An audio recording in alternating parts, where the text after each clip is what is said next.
Good morning, everyone, especially to our teacher, to my classmates. Once again, good morning. So, I will be the one to report on the fourth and fifth theories of motivation. And these fourth and fifth theories are the McGregor's theory X and theory Y, as well as the Vroom's expectancy theory, respectively. So, first, we will tackle the McGregor's theory X and theory Y. So Douglas McGregor introduced these two theories, the theory X and theory Y, based on two distinct views of human beings. He proposed at opposite extremes two pairs of assumptions about human beings, which he thought were implied by the actions of the managers. Theory X deals with one extreme based on one set of assumptions, and Theory Y deals with another extreme based on another set of assumptions. These theories are not based on any research, but according to McGregor, these are intuitive deductions. So Theory X. This theory is based on the traditional approach of the human behavior or approach to human behavior. So the assumptions under Theory X generally held by the managers in this theory are: number one, the average human beings inherently dislike work and will try to avoid it whenever possible. Number two, as the employees are lazy, they must be controlled, coerced, threatened with punishment to achieve goals to which they are indifferent. Next, average employees will try to avoid responsibility and seek formal directions whenever possible because they have relatively little ambition. And the last one, most workers place security above all other factors associated with work. These assumptions about human nature are negative in their approach. Managers who advocate these views feel that extreme control is most appropriate for dealing with irresponsible and immature employees. This is an autocratic style of leadership based on the traditional theory of what workers are like and what management must do to motivate them. So workers have to be persuaded and pushed into performance. On the other hand, Theory Y. This approach assumes that management by direction and control is a questionable method for motivating such people whose physiological and social needs have been satisfied and whose social esteem and self-actualization needs are becoming more important. So for such people, Theory Y seems to be applicable, which is in contrast of Theory X. So under Theory Y, this theory makes the following assumptions about people. Okay, number one, the average human being does not inherently dislike work. He can view work as natural or enjoyable, rest or play. Next, employees will exercise self-direction and self-control in the attainment of the objectives to which they are committed. Next, given proper working conditions, average persons can learn to accept and even seek responsibility. Next, commitment to objectives is a function of the rewards associated with their achievements. Lastly, all the people are capable of making innovative and creative decisions, and the decision making is not the sole province of the people in management position. So this theory has assumed a new approach in management. It emphasizes on cooperation between management and employees.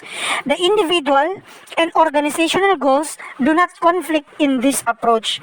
This theory places greater emphasis on satisfaction of high-level needs of the employees. McGregor himself held that the assumptions of Theory Y are more valid than Theory X.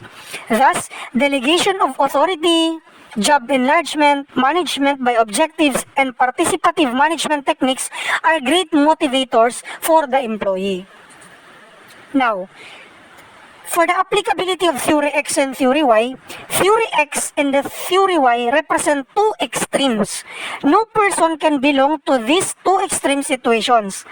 Each person possesses the traits of Theory X and Theory Y, though the degrees may be different under different situations. Though no generalizations can be made, Still, it appears that Theory X is more applicable to unskilled and uneducated lower class workers who work for the satisfaction of their physiological needs only.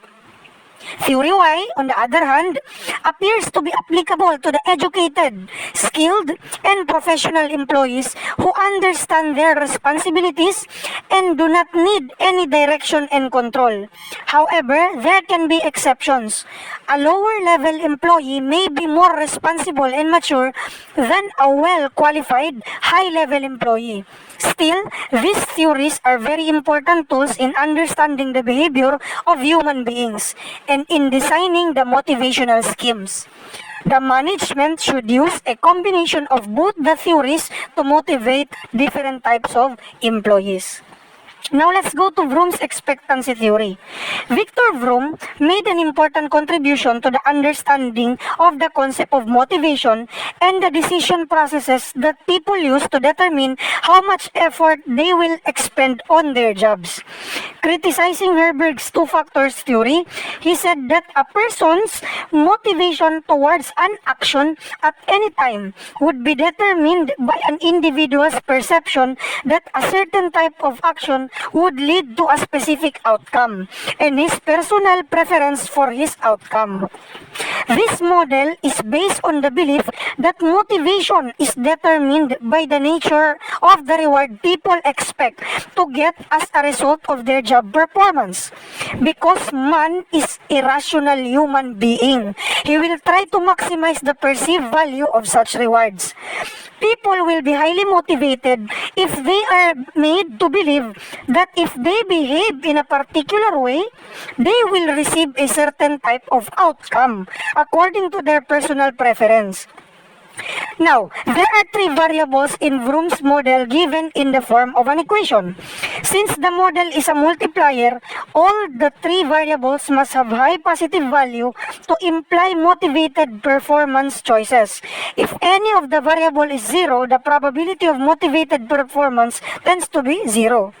So, the formula is motivation equals valence times expectancy times instrumentality. So let us define these three variables, the valence, expectancy, and instrumentality, which if multiplied according to the Vroom's expectancy theory will be equal to the motivation. Okay, so number one, the valence. Valence means the attraction or repulsion of an outcome to the individual. Whenever an individual has preference for a reward, valence is the strength of that preference. The valence is something subjective and varies from person to person. Valence is deemed to be positive for an individual if he prefers attaining the outcome to not attaining it. Valence is zero if the individual is indifferent towards the outcome, and the valence will be negative if the individual prefers not attaining the outcome to attaining it. So in simple words, we can say that the worker must value the reward as desired and satisfactory. It is not the actual value of the reward, but the perceived value of the reward in the mind of the worker, which is important. For example, a person who is more interested in getting recognition for hard work will not have any valence for cash reward. Okay? So next variable is expectancy. So expectancy is also referred to as effort performance probability. It refers to the extent to which the person believes his efforts will lead to the first level outcome. For example, a completion of the task. Expectancy is the probability that a particular action will lead to the outcome. It is the perception in the mind of the individual of the likelihood that a particular action or behavior will lead to a certain outcome. Since it is an association between effort and performance, its value can range between 0 and 1. If the individual feels that the probability of achieving an outcome is 0, he will not even try. On the other hand, if probability is higher, he will put more efforts to achieve the desired outcome. Okay, so last variable, the instrumentality. Instrumentality is also known as the performance reward probability. So instrumentality refers to the probabilities attached by an individual to each possible performance outcome alternative, just as the individual previously assigned probabilities to various levels of effort leading to different levels of performance or expectancy. In simple words, instrumentality refers to the belief and expectation of a person that his performance will lead to a particular desired reward. What is the example? For example, if an individual wants a promotion and feels that superior performance is very important in receiving the promotion. So superior performance is the first level outcome and the promotion is the second level outcome. Superior performance, first level outcome, will be instrumental in obtaining the desired promotion, which is the second level outcome. So the value of instrumentality also varies between 0 to 1 as it is also probability of achieving the desired outcome. So as the relationship suggests, motivation is equal to the valence times expectancy times instrumentality. Motivational force will be highest when all of the three factors or these three variables are high, and the force will be reduced when any one or more of the valence, expectancy, or instrumentality approaches zero. Vroom's model can also be depicted graphically as given in this figure. Okay, so look at the figure, my classmates. The management must recognize and determine the situation as it exists and take steps to improve up on these factors for modification of behavior so that highest value can be achieved individually. So management, for example, can deal with different situation in the following way. So for low effort performance expectancy, okay, so the reasons may be lack of necessary skills and training so that the workers do not know that their extra efforts will lead to better performance. So what must be the steps to be taken by the management to remedy the reason? Management should provide opportunities for training to improve skills in order to improve effort performance relationship. Now for low performance reward instrumentality relationship, the reasons: reward policy may be inconsistent and may depend upon factors other than performance which the worker may not be aware of or may not consider fair. So what are the steps to be taken by the management to remedy the situation under this reason? So the management should reevaluate the appraisal techniques and formulate policies that strengthen this relationship as just and equitable. Okay. So lastly, for low reward valence, okay, for the valence, the low is the valence. So the reason, the rewards may not be desirable for the workers. Some workers may find monetary rewards desirable, while some others may value recognition more. So what is the steps of the management in order to remedy the situation if the valence is low? So the management must investigate the desirability of the rewards which are given on the basis of performance. Okay, so the evaluation of the expectancy model. So the Vroom's theory has become very popular and it has provided an alternative to content theories, which according to Victor Vroom were inadequate explanation to the complex process of work motivation. So what are the plus points of this theory? So the plus points of this theory are the following. The expectancy model is highly useful in understanding organizational behavior. It can improve the relationship between the individual and the organizational goals. This model explains how individuals' goals influence his efforts, and like need-based models reveal that individual behavior is goal-oriented. Next point, the expectancy theory is a cognitive theory which values human dignity. Individuals are considered rational human beings who can anticipate their future on the basis of their beliefs and expectation. So last, this theory helps the managers in looking beyond what Maslow and Herzberg implied. So according to Victor Vroom, motivation does not mean satisfying the unsatisfied needs.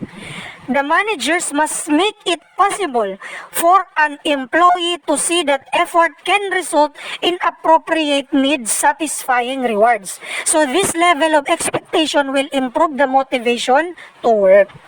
So despite these plus points, there are some drawbacks in the Vroom's expectancy theory model as given, okay? So if there are pros, there are cons. So these are the cons. Vroom's theory is difficult to research and apply in practice. Why? Because this is evident by the fact that there have been a very few research studies designed specifically to test Vroom's theory.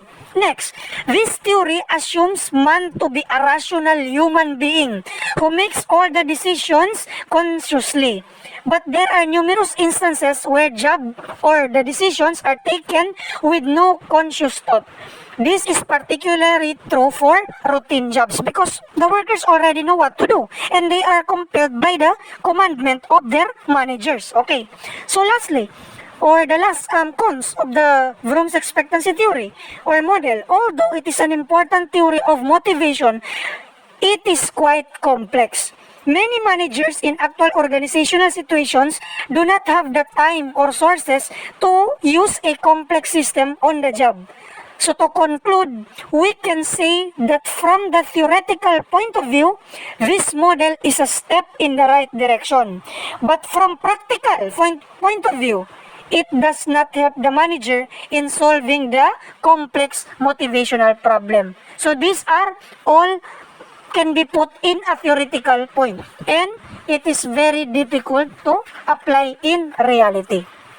So that is all for the report. So I am Parida Gogo, reporting for the fourth and fifth theory of motivation, which is the McGregor's theory X and theory Y, as well as the Vroom's expectancy theory. Thank you so much and good morning.